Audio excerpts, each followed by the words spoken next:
नहीं, कोई बात नहीं, परेशान मत होइए। आप लोग मुझे बिल्कुल भी डिस्टर्ब नहीं कर रहे हैं, यकीन मानिए। आइए। दरअसल मुझे बातचीत करना काम करने से कहीं ज्यादा अच्छा लगता है, लेकिन फिर भी मैं दिन रात यहीं घुसा रहता हूं और सर पे बस एक ही धुन सवार रहती है कि मुझे कुछ लिखना चाहिए, कुछ लिखना चाहिए, मुझे लिखना चाहिए। ये मेरे पढ़ने लिखने का कमरा है। मैं यहां पर हर तरह से बहुत खुश हूं।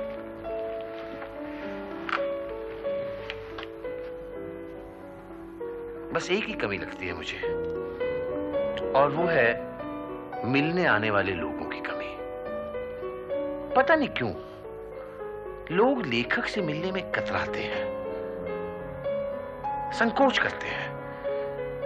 शायद उन्हें लगता होगा कि लेखक अक्सर कुछ ना कुछ सोचते रहते हैं, इसीलिए उन्हें डिस्टर्ब नहीं करना चाहिए। मेरी मां भी दरवाजे के बाहर ही चुपचाप मेरा खाना रख के चली जाती है बिना मुझे बताए। इसीलिए बरसों से मुझे गर्म खाना नसीब नहीं हुआ।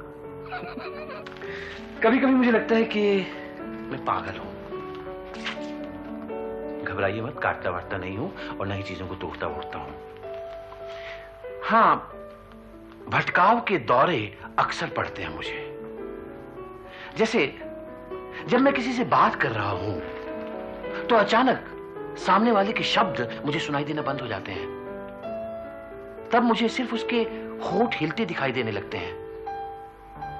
मैं उसके जवाब में हाँ, हूं, बेशक, बेशक इस तरह से जवाब देता रहता हूं, लेकिन मेरे दिमाग में चल रहा होता है कि ये शख्स मेरी नई कहानी का कितना दिलचस्प कैरेक्टर है। मैं घर लौट कर पूरे जोश और खरोश के साथ उस कहानी को लिखने बैठ जाता हूं, और जैसे वो कहानी पूरी होती है मुझे बड़ी खुशी होती है।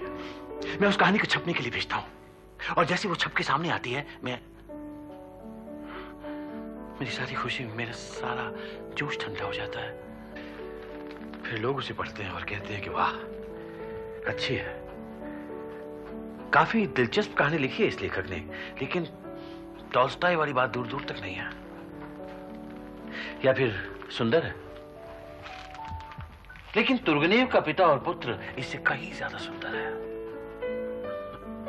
मरते दम तक मुझे यही शब्द सुनने को मिलेंगे, दिलचस्प, सुंदर, अच्छी, इससे ज्यादा कुछ नहीं। और मरने के बाद मेरे दोस्त मेरी कब्र पर आएंगे और कहेंगे कि ये फलां फलां की कब्र है, अच्छा लेखक था, लेकिन तुर्गेनेव इससे बेहतर था।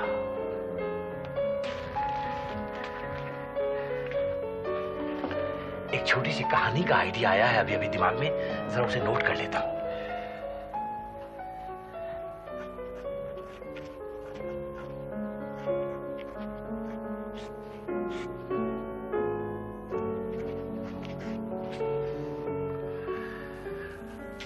हाँ, क्या बात कर रहे थे हम लोग?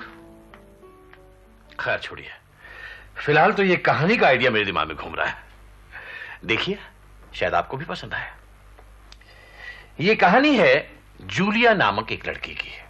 कहानी का देश काल, चरित्रों के नाम, रंग रूप, वेशभूषा, सब कुछ आप अपनी सुविधा अनुसार बदल सकते हैं। उससे कहानी की मूल आत्मा पर कोई प्रभाव नहीं पड़ता, क्योंकि मूल आत्मा शाश्वत होती है, देश काल की सीमाओं से परे, सार्वभौमिक और सर्वकालिक। बहरहाल, इस कहानी की मुख्य पात्र है जूलिया नाम की एक लड़की, जो एक बहुत बड़े और अमीर घर में गवर्नेंस का काम करती है। इसकी जिम्मेदारी है 2 छोटे बच्चों की पढ़ाई और उनकी देखभाल। सुबह बच्चों को तैयार करके उन्हें स्कूल भेजना, शाम को बच्चे वापस लौटें तो उन्हें रिसीव करना, छुट्टी के दिन उन्हें कहीं घुमाने ले जाना, उनके साथ खेलना कूदना, उन्हें कहानी सुनाना, होमवर्क करवाना, गाना बजाना और ठीक समय पर उन्हें सुला देना।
बच्चों की मां यानी घर की मालकिन जूलिया के काम से बहुत खुश है, और शायद यही वजह है कि वो उसे पुकार रही है।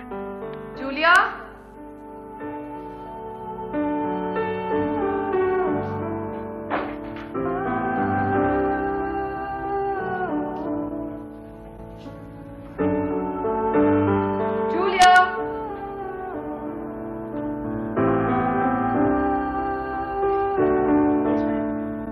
नीचे मत देखो जूलिया, ऊपर देखो मेरी तरफ। मैं जब भी तुमसे बात करूं मुझे तुम्हारी आंखें दिखनी चाहिए। Yes madam. बच्चों की अंग्रेजी की पढ़ाई कैसी चल रही है जूलिया? कुछ सीख भी रहे हैं वो? जी हाँ, बहुत ज़हीन बच्चे हैं मैडम। आंखें ऊपर। और मैथमेटिक्स में तो काफी अच्छे होंगे मेरे ख्याल से। जी हाँ, बहुत अच्छे हैं, खासतौर पर चिंटू। जरूर होगा, मुझे पता है, क्योंकि मैथमेटिक्स मेरा भी सबसे अच्छा विषय रहा है। इस मामले में वो अपनी मां पर गए हैं, है ना जूलिया? Yes madam. सर ऊपर। हाँ, ऐसे। लोगों की आंखों में देखने से डरो मत जूलिया। अगर तुम अपने आप को नीचा समझोगी तो लोग भी तुम्हारे साथ वैसा ही बर्ताव करेंगे। Yes madam. खैर, चलो तुम्हारा हिसाब कर लेते हैं। मुझे लगता है तुम्हें पैसों की जरूरत होगी, हालांकि तुमने कभी मांगे नहीं। तो क्या तय हुआ था जूलिया? 300 रुपए महीना, यही तय हुआ था ना? 400 मैडम। नहीं, बिल्कुल नहीं, 300 हुआ था। ये मैंने लिखा हुआ है। गवर्नेंस को मैं हमेशा 300 रुपए देती आई हूं। तुमसे किसने कह दिया कि 400? आप ही ने कहा था मैडम। पैसों के बारे में मेरी किसी और से बात ही नहीं हुई। हो ही नहीं सकता। हो सकता है जब मैंने कहा हो कि 300 तो तुमने अपने दिमाग में सोच लिया 400। अगर अपना सर ऊपर रखोगी तो इस तरह की गलतियां कभी नहीं होंगी। मेरी तरफ देखो, मैं दोबारा कह रही हूं, 300 रुपए महीना। जी मैडम, आप कहती हैं तो। ठीक है, तो आगे चलते हैं। तो 300 रुपए के हिसाब से तुम्हें यहाँ आए आज पूरे 2 महीने होते हैं। 2 महीने और 5 दिन मैडम। नहीं नहीं, पूरे 2 महीने। मैंने यहाँ लिखा हुआ है। तुम्हें भी एक डायरी में हिसाब रखना चाहिए जूलिया, फिर इस तरह की भूलें नहीं होंगी।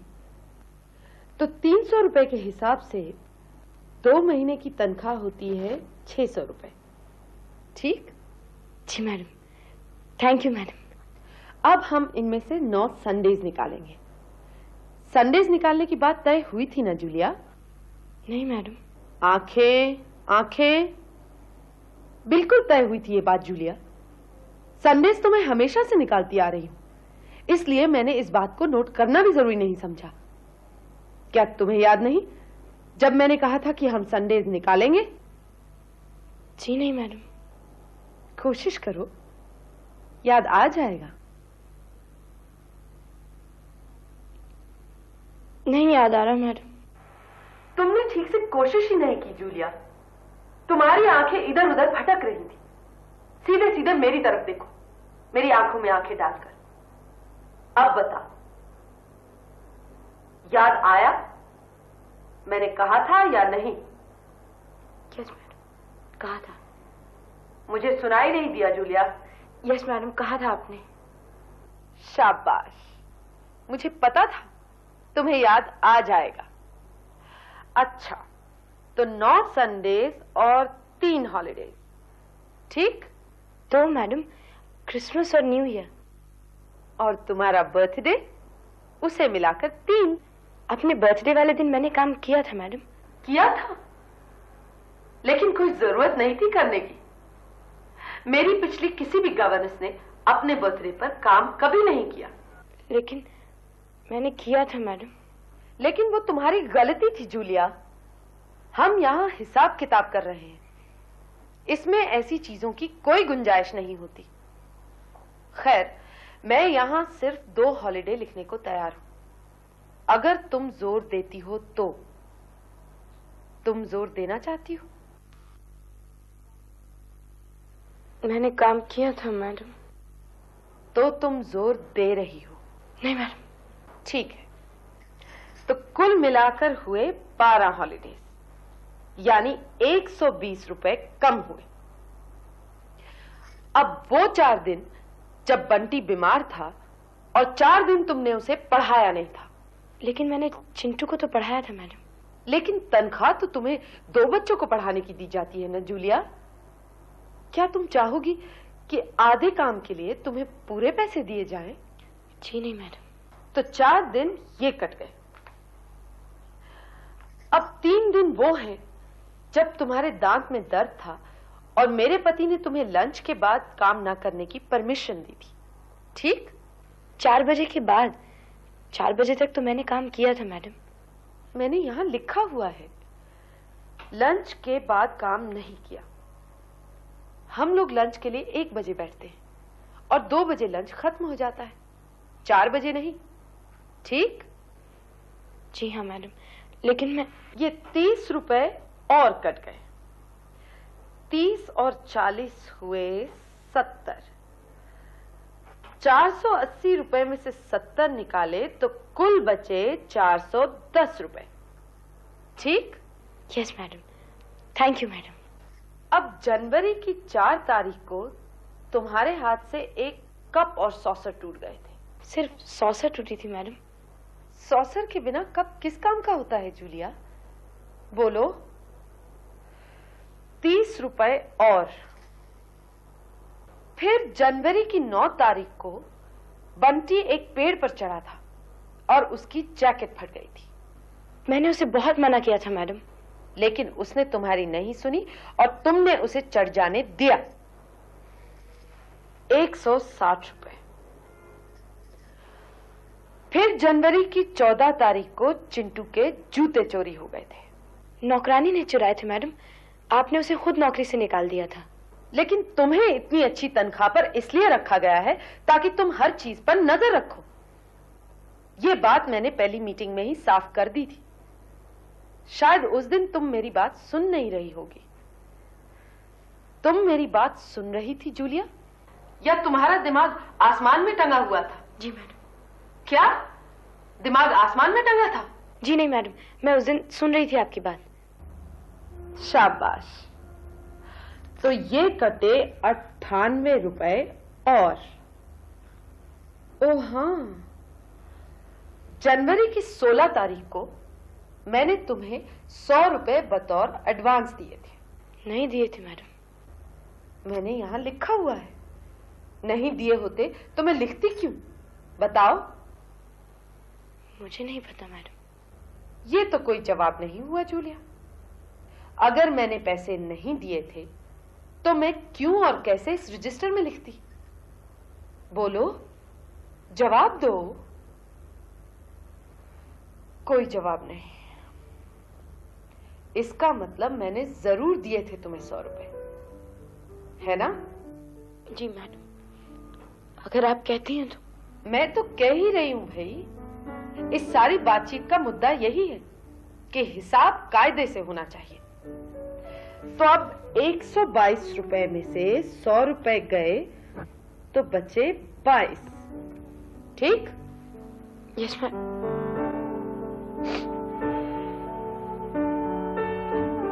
अरे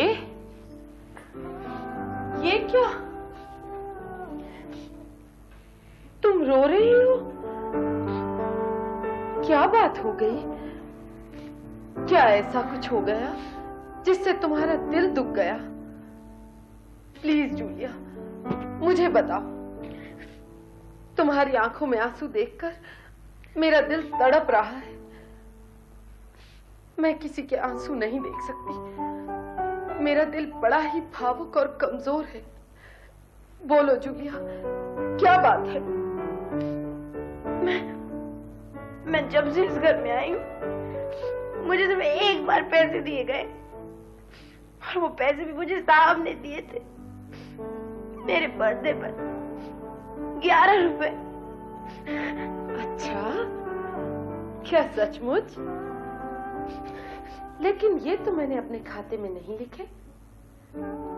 कोई बात नहीं, अब लिख लेती हूँ। शुक्रिया जूलिया कि तुमने मुझे बता दिया, वरना कई बार मैं बहुत लापरवाही कर जाती हूँ। इतना नुकसान उठाना पड़ता है मुझे। तो अब 22 में से 11 निकाले तो बच गए 11। क्या तुम एक बार हिसाब को चेक करना चाहोगी? नहीं मैडम, इसकी कोई जरूरत नहीं। तो ठीक है, हमारा हिसाब साफ हो गया। ये लो, तुम्हारे 2 महीने की तनख्वाह पूरे 11 रुपए। गिन लो। इसकी कोई जरूरत नहीं मैडम। जरूरत है। हिसाब हमेशा पाई पाई का साफ रखना चाहिए। गिन लो। 1 2 3 4 5 6 7 8 9 10। ये तो सिर्फ 10 रुपए है मैडम। 10 रुपए? ऐसा कैसे हो सकता है? शायद एक सिक्का तुमने यहां गिरा दिया होगा। देखो इधर उधर, मिल जाएगा। मुझसे नहीं गिरा मैडम, मुझे पक्का पता है। लेकिन यहां मेरी मेज पर भी नहीं है, और मुझे पक्का पता है कि मैंने तुम्हें 11 रुपए ही दिए थे। ढूंढो तो सही आसपास। कोई बात नहीं मैडम, 10 रुपए ही काफी है। ठीक है, तो अभी 10 ही रखो। अगर ढूंढने से नहीं मिला तो अगले महीने हम बातचीत करेंगे। ठीक है मैडम, शुक्रिया मैडम, आप बहुत दयालु हैं मैडम। जूलिया, जरा वापस आओ।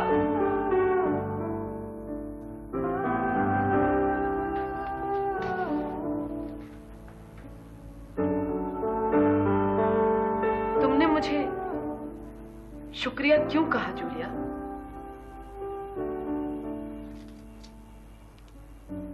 पैसों के लिए मैडम। पैसों के लिए?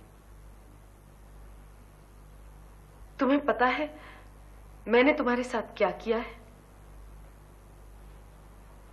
मैंने तुम्हारे साथ बेईमानी की है, तुम्हें धोखा दिया है, तुम्हें लूटा है। मेरे इस खाते में कोई हिसाब नहीं लिखा हुआ है। मेरे दिमाग में जो भी आता गया मैं बस बोलती चली गई। तुम्हारे 800 रुपए बनते और मैंने तुम्हें सिर्फ 10 रुपए दिए। मैंने सरासर बेईमानी की और तुम फिर भी मुझे शुक्रिया अदा कर रही हो। क्यों? दूसरी जगह तो मुझे कुछ भी नहीं दिया गया था मैडम।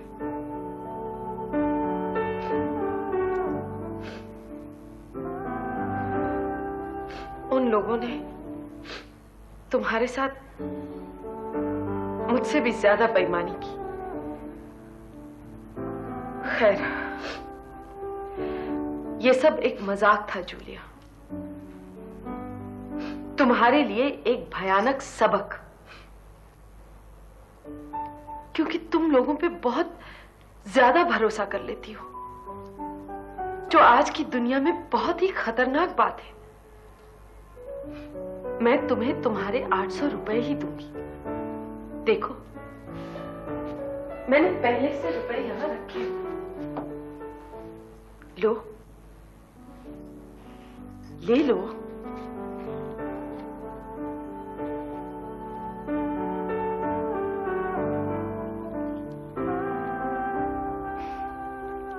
ये 10 रुपए भी तुम्हारे ही हैं।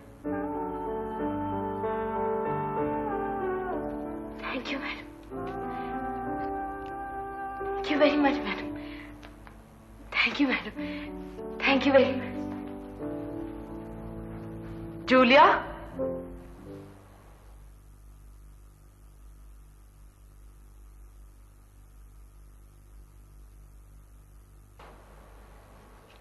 Yes madam.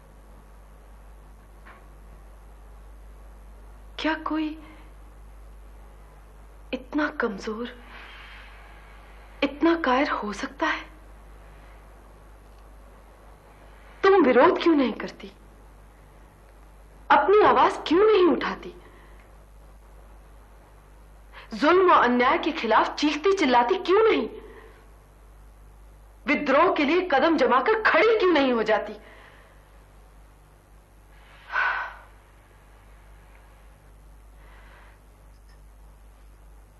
क्या यह संभव है कि आज की इस दुनिया में